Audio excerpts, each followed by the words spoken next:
Hello friends, स्वागत है हमारे यूट्यूब चैनल पर। आज हम बात करने वाले हैं अभिवचन के नियम के बारे में। देखिए, एक अच्छा प्लीडर तब कहा जाता है जब वह अपने मुवक्किल की ओर से न्यायालय में पेश किए जाने वाले अभिवचन अर्थात वाद पत्र या लिखित कथन को सिविल प्रक्रिया संहिता 1908 में वर्णित अभिवचनों के नियमों के अनुसार तैयार कर पेश करें। अभिवचन के प्रारूप से ही किसी अधिवक्ता के अनुभवी होने की पहचान होती है।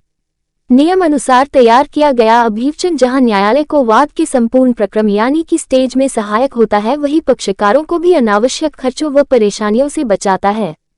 देखिए, सिविल प्रक्रिया संहिता 1908 के आदेश 6 में दिए गए अभिवचन के नियमों को निम्न 2 शीर्षकों से समझा जा सकता है।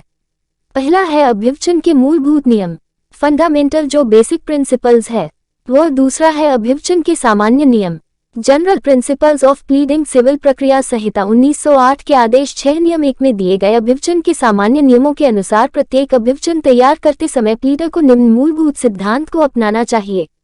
जो पहला नियम है वह है तथ्यों का उल्लेख हो, विधि का नहीं। अभिवचन का प्रथम आधारभूत नियम है कि प्रत्येक अभिवचन में मामले के केवल तत्वों का उल्लेख किया जाए, न कि उसे संबंधित विधि का। इसका अर्थ है कि प्लीडर को अभिवचन तैयार करते समय निम्न 2 बातों का ध्यान रखना चाहिए। पहली बात, अभिवचनों को केवल तथ्यों तक सीमित रखना चाहिए। इससे स्पष्ट है कि ए यदि प्लीडर वादी की तरफ का है एवं वाद पत्र के रूप में अभिवचन तैयार कर रहा है तो उसे अपने क्लाइंट के मामले में अनुतोष का समर्थन करने वाले सभी तत्वों का उल्लेख करना चाहिए।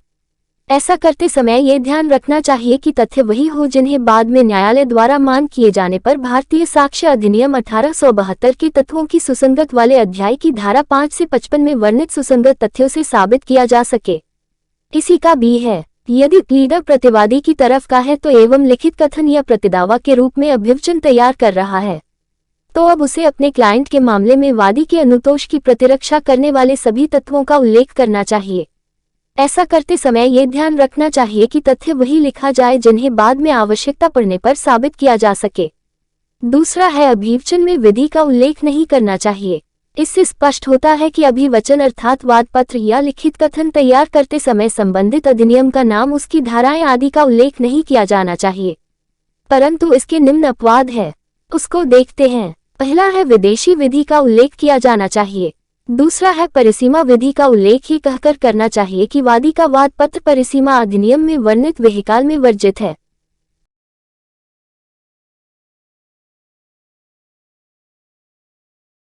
तीसरा है कि पूर्व न्याय यानी कि रेस जुडिकेटा का उल्लेख करना चाहिए। चौथा है, न्यायालय के क्षेत्राधिकार की विधि का संदर्भ देकर ये लिखना चाहिए कि संबंधित वाद न्यायालय के क्षेत्राधिकार में आता है या नहीं आता। पांचवा है, विबंध की बात को भारतीय साक्ष्य अधिनियम 1872 की धारा 115 से 117 के आधार पर उठाया जा सकता है या उसके प्रतिवाद पत्र द्वारा प्रतिरक्षा की जा सकती है। दूसरा है, तथ्य हो, साक्ष्य नहीं। अभिवचन का दूसरा आधारभूत नियम यह है कि अभिवचन में सार्वजनिक या तात्विक तत्वों का उल्लेख होना चाहिए, उस साक्ष्य का नहीं जिसके द्वारा उन्हें सिद्ध करना है। ये सार्वजनिक तथ्य जिन पर किसी पक्षकार का दावा या प्रतिरक्षा निर्भर करती है फैक्टा प्रोबेंडा कहलाते हैं। इन तथ्यों का अभिवचन में उल्लेख किया जाता है, जबकि वे साक्ष्य के तथ्य जिनसे किसी पक्षकार का दावा या प्रतिरक्षा निर्भर करती है फैक्टा प्रोवेंटिया कहलाते हैं, इनका अभिवचन में उल्लेख नहीं किया जाना चाहिए। इससे स्पष्ट है कि अभिवचन में तत्वों का उल्लेख हो, साक्ष्य का नहीं। साक्ष्य के तथ्य भारतीय साक्ष्य अधिनियम 1872 की धारा 5 से 55 में सुसंगत तथ्य हैं जिन्हें सुनवाई के दौरान विचारण में किसी तथ्य को साबित करने में प्रयोग किया जाएगा। जैसे साक्ष्य का अभिवचन करने का सबसे सामान्य उदाहरण विरोधी पक्ष का की स्वीकृति है। निश्चय ही तथ्यों को सिद्ध करने की सबसे अच्छी साक्ष्य विरोधी पक्ष द्वारा स्वीकृति है, लेकिन अभिवचन में उसका उल्लेख नहीं होना चाहिए। इसके अलावा किसी व्यक्ति के संबंध में दुर्भावना, कपटपूर्ण इरादा, जानकारी, मानसिक दशा, संविदा आदि साक्ष्य की बातों को अभिवचन में नहीं लिखना चाहिए। अभिवचन का तीसरा आधारभूत नियम यह है कि अभिवचन में तात्विक तथ्यों का उल्लेख संक्षिप्त रूप में हो। अभिवचन को संक्षिप्त करने के लिए सारगर्भित भाषा का प्रयोग किया जाता है। ऐसी भाषा लंबे अनुभव से उस भाषा के व्याकरण व शब्दावली के प्रयोग आदि से विकसित होती है। संक्षिप्त करते समय इस बात का ध्यान रखा जाना चाहिए कि प्रारूपिक भाषा से वही अर्थ निकले जिसे अभिवचन लिखने वाला चाहता है। यदि पढ़ने वाला दूसरा अर्थ निकाल सकता है तो ऐसी भाषा या शब्दावली को नजरअंदाज किया जाना चाहिए।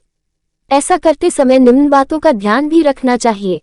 पहली बात, सभी अनावश्यक तथ्यों को नहीं लिखना चाहिए जो कि दावे को गठित करने के लिए आवश्यक नहीं है। भाषा सारगर्भित होनी चाहिए। तीसरा है किसी बात को बार बार नहीं दोहराना चाहिए। चौथा है साक्ष्य व विधि के प्रश्नों का उल्लेख नहीं करना चाहिए। पांचवा है अनावश्यक विश्लेषण वाले तथ्य न दिए जाएं। चौथा है अभिवचन तथ्य तात्विक हो, अतात्विक नहीं। अभिवचन का चौथा महत्वपूर्ण नियम ये है कि प्रत्येक अभिवचन में केवल उन तत्वों का ही उल्लेख किया जाना चाहिए जो तात्विक या सारभूत हो। सिविल प्रक्रिया संहिता 1908 के आदेश 6 नियम 2 में इस बात का विशेष रूप से उल्लेख किया गया है कि अभिवचन में तात्विक तत्वों का ही उल्लेख किया जाए। किसी वाद में कौन से तथ्य तात्विक है इसे स्पष्ट नहीं किया जा सकता है, परंतु आदेश 6 के नियम 2 में कहा गया है कि तात्विक तथ्य वह है जिन पर अभिवचन करने वाले पक्षकार का दावा या प्रतिरक्षा निर्भर करते हैं। अब देखते हैं अभिवचन के सामान्य नियम। General rules of pleading. अभिवचन के उपयुक्त 4 आधारभूत नियमों के अलावा अभिवचन तैयार करते समय निम्न सामान्य नियमों का भी ध्यान रखना चाहिए।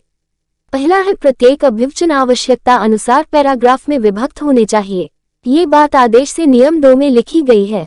प्रत्येक मद यथाक्रम संख्यांकित किए जाने चाहिए। प्रत्येक अभिवचन में कितने पैराग्राफ ये प्लीडर को मामले की सुविधा अनुसार निर्धारित करना चाहिए।